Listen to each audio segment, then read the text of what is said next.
Story 1. AITA for telling my sister with cancer that bad things happen to bad people. Me, 27 male, and my sister, other 31, have never gotten along for a number of reasons. 1.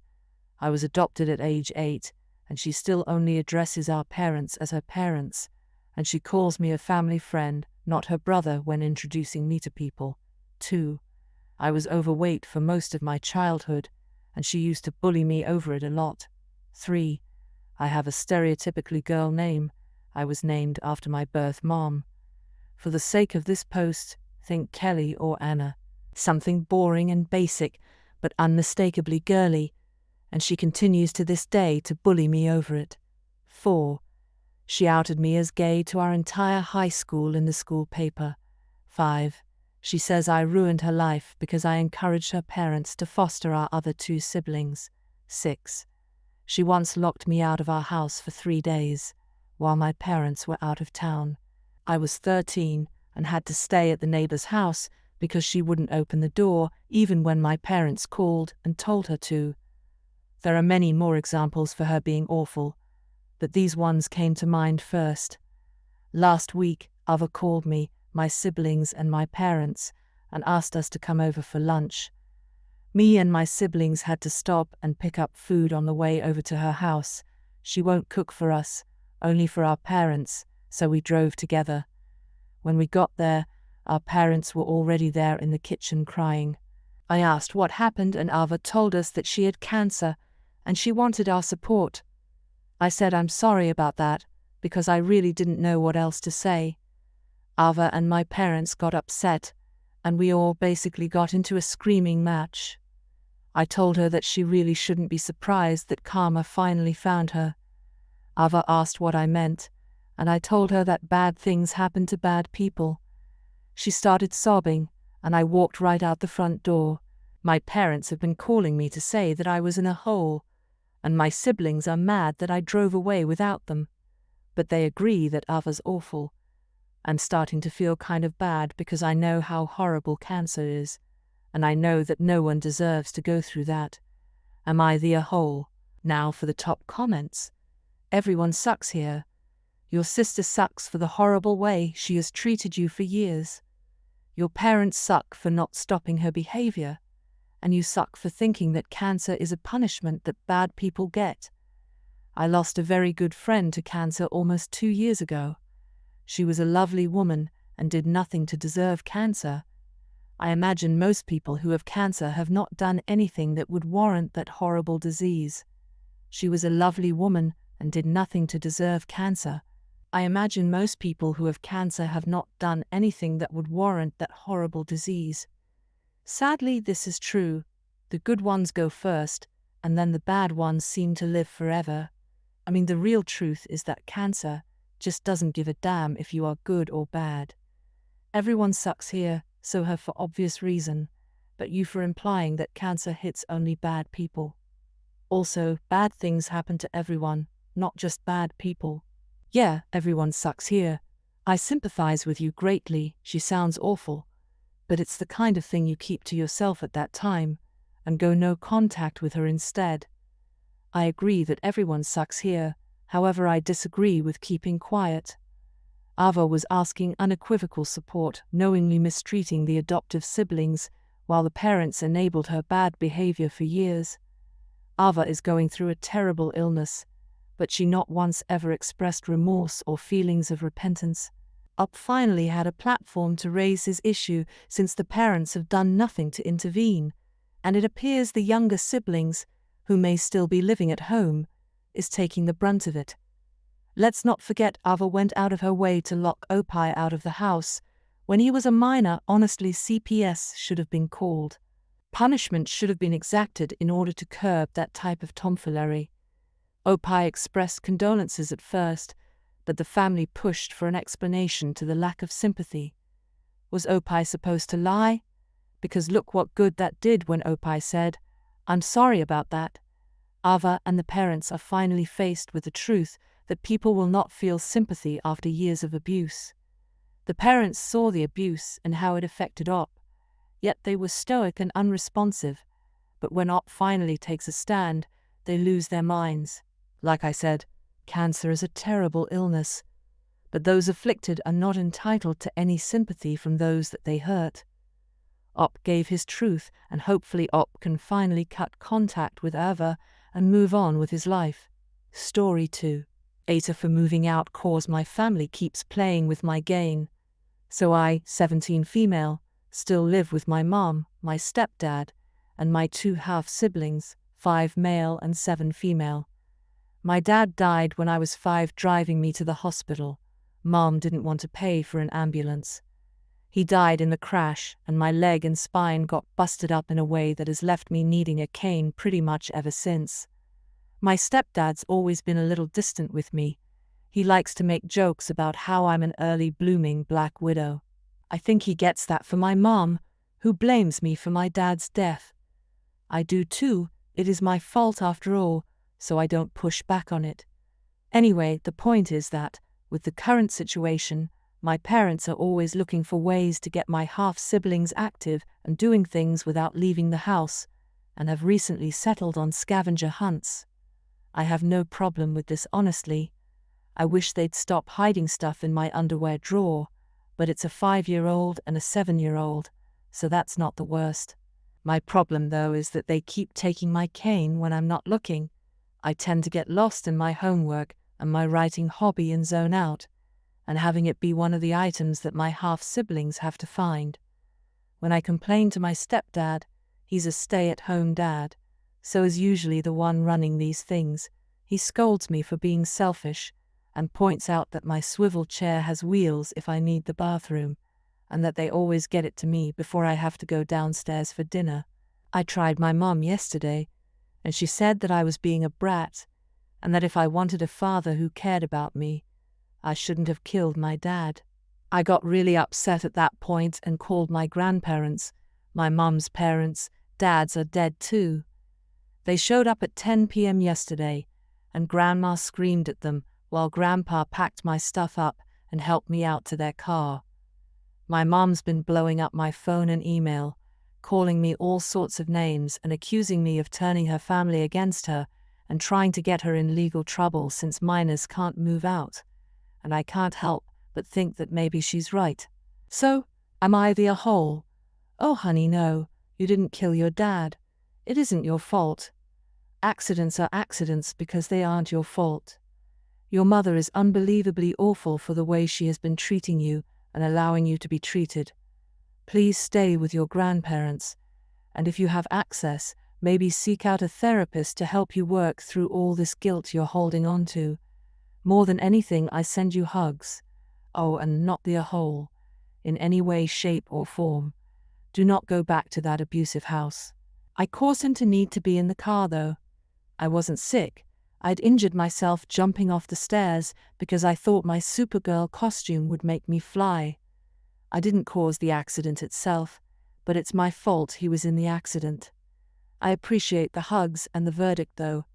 By this same logic, it should be your mum's fault if she didn't want to pay for an ambulance.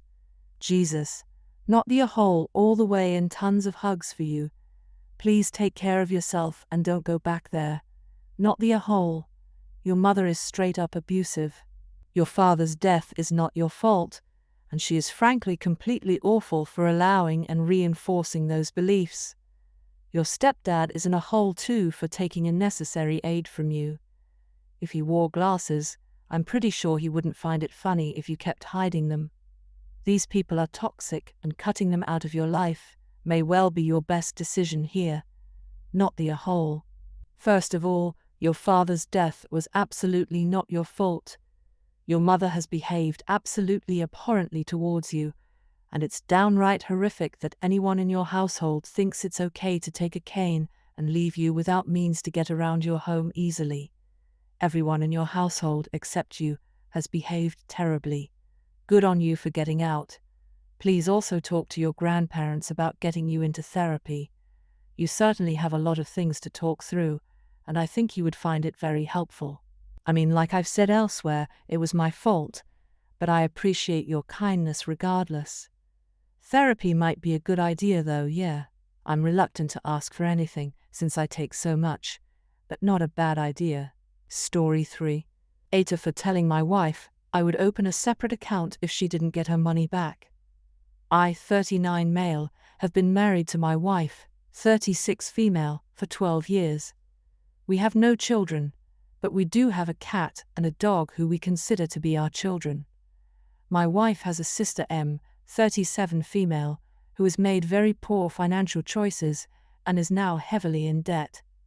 She refuses to get a job and instead jumps from one MLM or a get-rich-quick scam to the next, sponging off of relatives to make ends meet. Both me and my wife work full-time. We each have separate accounts that we use for our fun money for hobbies or whatever we want. We earn almost the same amount of money, with me being a little higher, so I contribute 60%, and she contributes 40% to make things fair, and also so we each have about the same amount of fun money. We also have a joint checking and savings account that we use for the household bills and household emergency fund, like when the water heater flooded the basement in the middle of the night.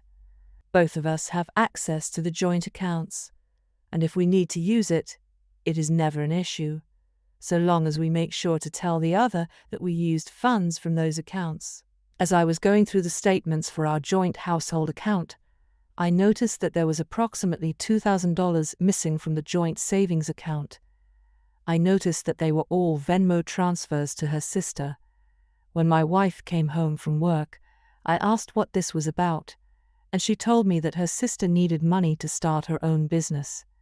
My wife sat me down and explained to me that her sister joined yet another freaking pyramid scheme, this time selling fake nails and makeup. My wife said that she has the potential to earn 6 figures a month, if that was true. My wife also said that she too was going to join her sister selling these products, and if she made enough, would quit her job and sell them full-time with her sister. I told my wife that she either needs to get that money back from her sister, or I would open a new account for my share of the household expenses and transfer it to that account when it was time to pay bills. My wife is upset with me and does not understand why I'm being so unsupportive. I told my wife that not only did she take money and not tell me about it, she invested it into something without even considering how I would feel about it. My sister-in-law called me last night and said that I was a raging a hole and a control freak, and that I was stopping my wife from using her full potential. I told my sister-in-law that I would support my wife in anything she chooses to do, as long as it would not cause financial harm to our family. My wife and sister-in-law are both pissed at me, and now I feel like an AITA for telling my wife to get the money back. Now for the top comments. Not the a-hole. You don't secretly take money from a joint account. You ask, has its family money? I'd separate accounts. Your wife is intent on joining a pyramid scheme and will end up losing thousands. Statistically, this is the most likely outcome of pyramid schemes/MLMs. Protect your assets before that happens. Edit. I would also make it clear to your wife that any money spent on her harebrained pyramid scheme needs to come out of her fund money, not the household bills money. I would also make it clear to your wife that any money spent on her harebrained pyramid scheme needs to come out of her fund money. Exactly this. That money should never have come from the joint account. Her decision and her money. Fine. Taking joint money for it. Not a chance. Op, you are not the a-hole. That's the part that baffled me the most, and is why Op should definitely open a new account. They have their own fund money, but yet she decides to not use that money, and instead transfer a large sum of money from the shared account without any communication. That screams financially irresponsible to me. I would be scared sharing an account with her. Not the a-hole. Had she spent her own fund money, that would be one thing. She can do whatever she wants with that. She can either get that money back from her sister or use her discretionary income to top up the account. But she cannot make unilateral decisions about family funds without your approval, unless she's cool with you literally setting $2,000 on fire in front of her because you felt like it. But why spend her own money when she can just use the shared money? Don't you know it's an emergency? Don't you know that she can't just lose her money? What are you thinking? Not the a-hole, your wife is ridiculously gullible. Yes, she is, but I also want to add the caveat that these MLM companies train people to manipulate and pressure the people in their lives using their existing interpersonal relationships. It's definitely gullible for Op's wife to fall for this scam, and believes she will make 6 figures a month doing it. But her sister, presumably someone she loves and trusts, is actively weaponizing their close relationship to manipulate her into joining, and is doing it with scripts and psychological tricks the company is directly providing her with. The wife doesn't want to join because she heard a business proposition she thought was convincing and compelling. She wants to join for emotional reasons tied into guilt, obligation, and love that the sister is actively milking. MLMs are really very, very cult-like, and their reliance on the exploitation of existing social bonds is one reason they persist, despite 5 minutes of Google research, making it abundantly clear to any thinking person that they're a horrible idea. Story 4. AITA for laughing at my sister's apology. I know the title would indicate I am the a-hole, but hear me out. 11 years ago, my sister was engaged to her now husband. I had a fallout with him because of a business that didn't take off. She took his side and was pretty annoyed with me, so around a month of that situation, I was sleeping in my other sister's room one afternoon. She came to the room and took a bath. She took her engagement ring off her finger and left it in that room. Well, that is what she told everyone. After she came out the bathroom, a scream woke me up. She was hysterical because her ring had disappeared, and she went like crazy telling someone had stolen it, and the obvious thief was me. She told everyone that I stole the ring because I was mad with her because what happened with her fiancé, and searched me to see if I had the ring. She told everyone that I was a thief, and everyone believed her. My other sister took her side and went to comfort her. So did everyone else.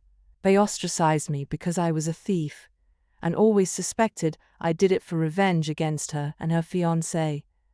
After that, it took like a year to somewhat clear my name, because at her wedding, my cousin told everyone she had the same ring that I stole.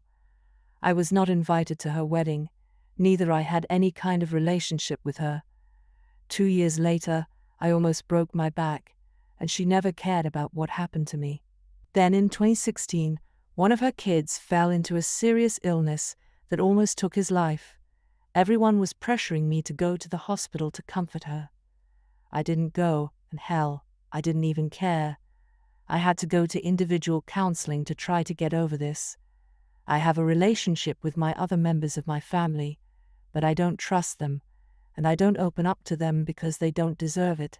Since then, I have gone almost no contact with her husband and kids. The few times I talk to them is only to say hello, and that's it. Last Sunday, she wanted to talk to me because she wants his brother back and wants me to have a relationship with her and my nephews. She told me that she is sorry for everything she did, and she was crying as she was saying it. After I heard her say that, instead of berating her, I went full Joker laugh mode and left there. AITA, not the a-hole, but I'd tell her that actions speak a lot louder than words. Tell her that the only way you will consider accepting her apology is if she comes clean all the way, tells every single person exactly how she lied and how long she kept it up, and that she is entirely responsible for the rift in the family, not you. Then consider it, and probably still say no. I would, not the a-hole. She robbed you of your family, love, and trust. She messed up big time, and it's totally fine not to let her back in. Info, so what happened with the ring? I think I missed that. She had it on her finger at her wedding. My cousin told me she told him she found it, and never apologized for framing me for theft. And now, 11 years later, apologized last Sunday crying, and I went full Joker laugh and left there. All my family are mad and telling me I'm in a hole. In a hole. What exactly did her husband do, if you don't mind me asking? He was mad because that he wanted for us to work on a project, doing it basically for free, and after it was done pay me with utilities and not a salary. So me and my other partner said no. We wanted a salary because if we worked as employees, we needed to be paid.